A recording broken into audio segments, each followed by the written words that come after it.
Bem-vindos ao Jornal Blind Spot. Estas são as notícias desta semana. Incontornável, começamos pela atualidade de Portugal, com o primeiro-ministro português a ser investigado num processo relacionado com crimes de prevaricação e corrupção, junto com outros nomes do seu círculo político, havendo inclusive detenções, como tem sido amplamente noticiado na imprensa portuguesa.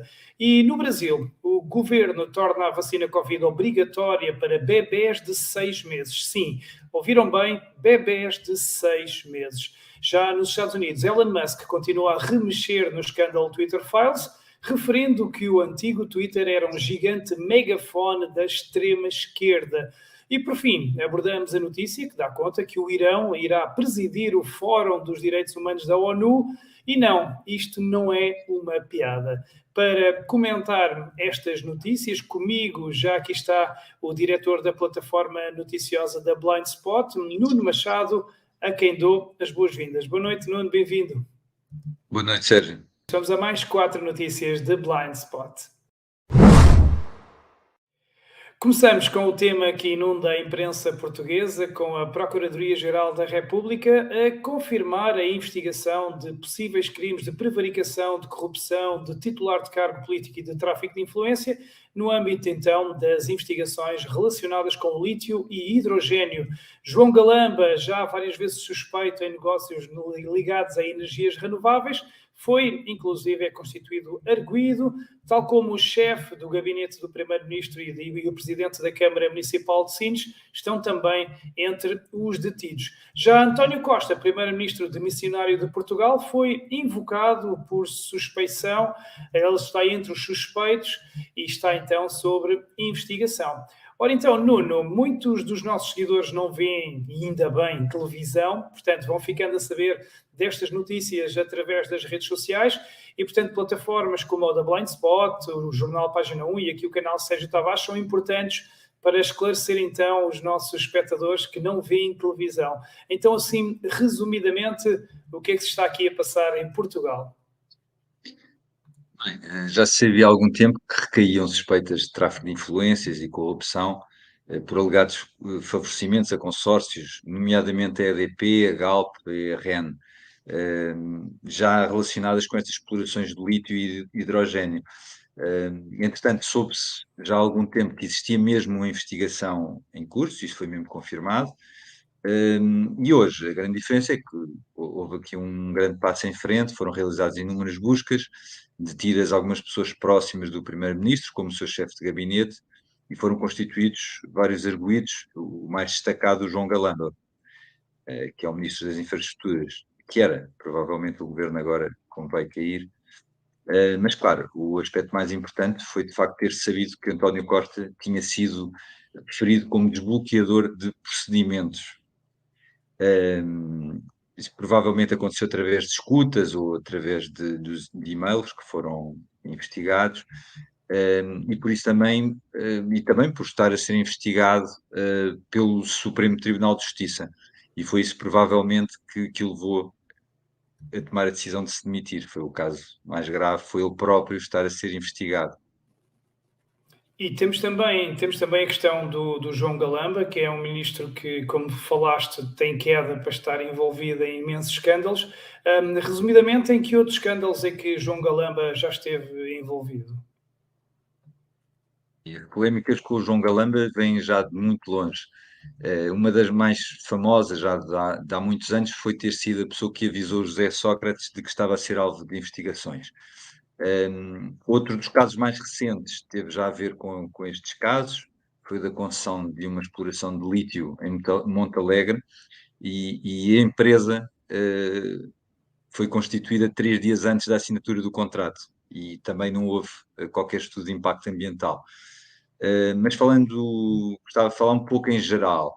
A maioria das pessoas não tem bem a noção de que o mundo, que no mundo a utilização das energias renováveis ainda é muito rara. É uma percentagem muito pequena da energia que hoje em dia nós consumimos, vem dessas fontes.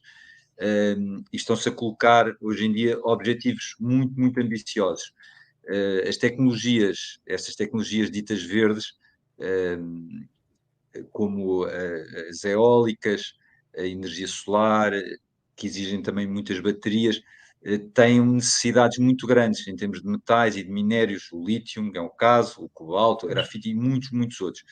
Isso cria uma pressão enorme, cria uma necessidade, cria necessariamente um conjunto de movimentações de interesses privados para poderem explorar minas e aceder a esses materiais.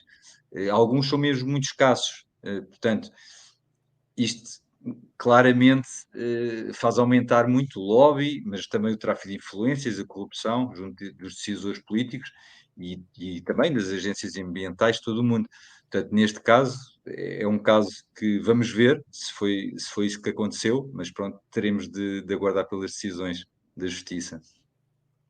Sem dúvida, o que é certo é que, pelo menos, normalmente não há fumo sem fogo e, neste caso, também parece que não será exceção. Vamos passar para a segunda notícia. O Ministério da Saúde brasileiro colocou os bebés e as crianças dos 6 meses aos 5 anos nos grupos prioritários da vacinação Covid, juntamente com os grupos de risco da doença. Essa, no entanto, é uma medida que diverge da própria OMS, que considera essas faixas etárias como de baixa prioridade e, portanto, tem havido muita controvérsia no Brasil e também muitos protestos com esta medida. Nuno, aqui é um tema que temos que ter algum cuidado, embora ambos tenhamos a nossa própria opinião sobre isto, não o podemos expressar, principalmente porque as plataformas em que este jornal da Blind Spot é transmitido não permitem questionar este assunto, por isso vamos apenas limitar-nos a dar a informação e depois os nossos espectadores que retirem as suas conclusões. Então, Nuno, assim resumidamente, como é que isto foi acontecer no Brasil, que eu creio ser o único país do mundo a obrigar bebés a serem vacinados contra a Covid-19? Não consigo confirmar a 100%, porque há de facto muitos, muitos países no mundo, mas diria que provavelmente, pelo menos nessas idades, eu penso que provavelmente será mesmo o único, se não é o único, é um dos únicos casos raríssimos. Como referiste, a OMS, que não é conhecida por ser particularmente cética em relação à vacinação, considera esses grupos pouco prioritários, portanto, é algo completamente fora da tendência que se verifica hoje em dia no mundo e pronto, é um caso realmente excepcional.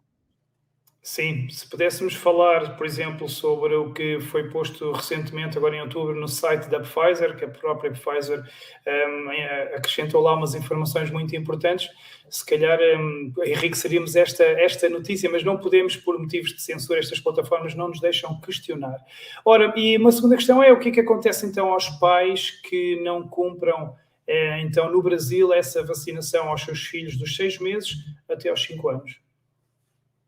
Nós há uns meses já tínhamos publicado sobre isso e já tinha havido uma espécie de um aviso, não me lembro se foi do Lula ou alguém da parte do governo, que já tinha, em jeito de aviso, referido que quem não vacinasse as crianças perderia os apoios sociais. Portanto, isso tinha sido feito de uma maneira explícita, mas agora parece ser mesmo confirmado e todas as informações que nós dispomos e mesmo as informações oficiais apontam nesse sentido. Portanto, as famílias que não vacinem as suas crianças com esta vacina, nomeadamente a partir dessas idades, poderão mesmo perder os apoios sociais, como sabemos no Brasil, são fundamentais para uma percentagem elevadíssima da população.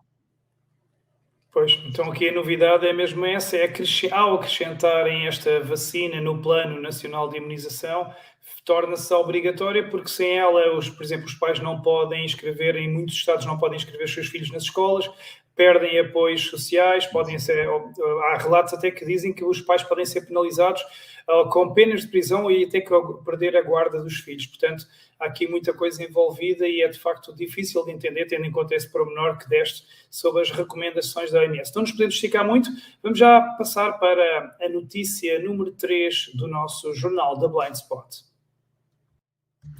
O empreendedor sul-africano e dono do X, o antigo Twitter, Elon Musk, mostrou-se apreensivo com o extremismo ecológico e também com o facto de se estar a encarar a humanidade como uma praga. Segundo Elon Musk, o antigo Twitter era um dos veículos de propagação de um radicalismo ideológico alicerçado na censura e no cancelamento a todos aqueles que eram críticos dessa ideologia. Elon Musk considera que os Twitter Files, o tal escândalo que tem trazido à lume muita coisa obscura sobre essa rede social, revelam que o Twitter era basicamente, e cito, um braço do governo Biden, ao estilo do jornal estatal da ex-União Soviética. Então, Nuno, revelações, que mais revelações nos podes fazer então sobre como funcionava o Twitter antes de Elon Musk, para então agora a percebermos um bocadinho então porque é que tanta gente foi censurada e tanta coisa esquisita aconteceu, com contas a serem banidas até de pessoas conhecidas como André Ventura, Donald Trump, etc. E começamos também a perceber o pânico dos jornalistas e governantes quando souberam que Elon Musk ia comprar o Twitter e que tudo isto se poderia ficar a saber. Que pormenores nos traz então sobre isto? Ele basicamente refere muitas das coisas que foram já faladas, dá um bocadinho a sua perspectiva pessoal, explica e com ela explica um pouco a sua decisão de comprar o Twitter. Poderá não ter sido a mais radical do ponto de vista financeiro, pelo menos na entrevista parece que isso sai um bocadinho essa ideia. Ele concretiza um pouco mais, de facto, na ligação que o Twitter tinha ao governo. Basicamente, ele dizia, ao dizer que é um braço, basicamente era uma agência totalmente dependente do governo, nomeadamente do governo Biden, neste caso, e também reforça bastante aquela ideia da humanidade que está cada vez a ser mais propagada, da humanidade como uma praga, e segundo ele, o Twitter foi um dos grandes difusores dessa ideia, dessa mensagem. Pois, e ele apelida até o antigo Twitter de um gigante megafone de extrema esquerda. O que é que ele poderia querer dizer com isso? Gigante megafone da extrema esquerda. Portanto, ele foi mais longe nessas acusações.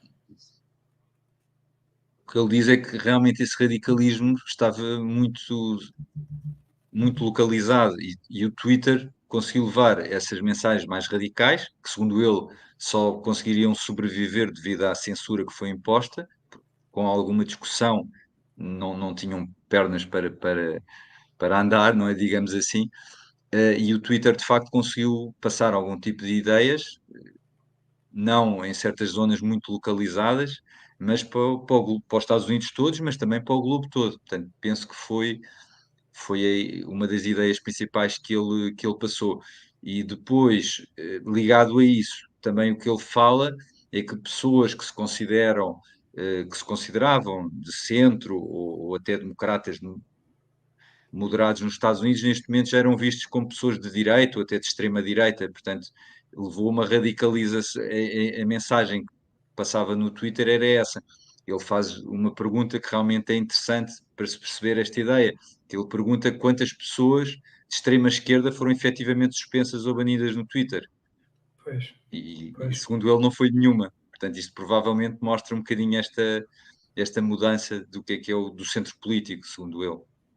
Pois, agora percebemos porque é que André Ventura viu o seu Twitter bloqueado, o Donald Trump, e percebemos também o pânico dos jornalistas. Vimos aqui em Portugal os jornais e televisões em pânico a tentarem deitar abaixo Elon Musk quando ele comprou o Twitter, porque já estavam a pressentir que ele ia expor muito do que estava a acontecer nessa rede, que era considerada por muitos um esgoto terrível de extremismo esquerdista.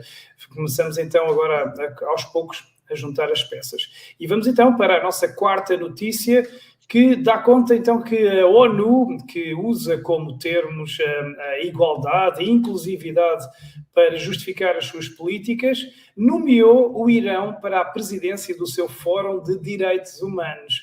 Que ironia. Ora, várias organizações têm denunciado esse país, Irão, por graves violações dos direitos humanos, como, por exemplo, a discriminação de minorias e de mulheres, a criminalização da homossexualidade, assassinatos em massa, punições, etc., que incluem, por exemplo, a amputação e penas de morte, mesmo a menores.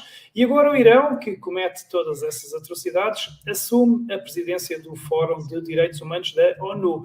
Ora, Nuno, então, para quem nos está a ouvir, vai achar que isto é uma piada, a ONU assumir, então, a presidência do Fórum de Direitos Humanos o Irão assumir o Fórum de Direitos Humanos da ONU. não é piada, não é assim nada também muito novo, estes casos já têm acontecido. Infelizmente, estas notícias não têm a atenção que deveriam ter, principalmente pelos que veem discriminação em tudo nos seus países, nomeadamente os países ocidentais, tudo é discriminação, mas que parecem ser insensíveis às atrocidades que se fazem nos outros países.